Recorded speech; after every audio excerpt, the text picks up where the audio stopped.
Kim insanlara təşəkkür etməsə, Allaha şükür eləyən sayılmaz. İnsanların da içində qayğı göstərilməyə ən layiq olan ata və anadır. Lakin ata və ana baxsaq, hissi olaraq üzərimizdə böyük əziyyətləri var. Atamız işləyib, əziyyət çəkib və bizi yedizdirib. Anamız da gecəsini gündüzünə qatıb, bizə baxıb, bizi bəsləyib böyüdüblər. Lakin bizim qəlbimizdə olan hidayət neymətinin səbəbi onlar deyirlər. Allah onları yox, bizə xeyir öyrədən müəllimləri səbəb edib Allah Taala.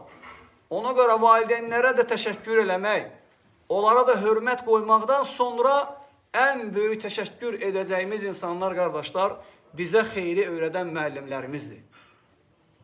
Onlar üçün Allaha dua eləmək, Allahdan onlar üçün sabitçilik istəmək, dua eləmək ki, ya Rab, onlar kimi möhkəm sələfi dəvətçilər bizim evladlarımızdan da yetişdir.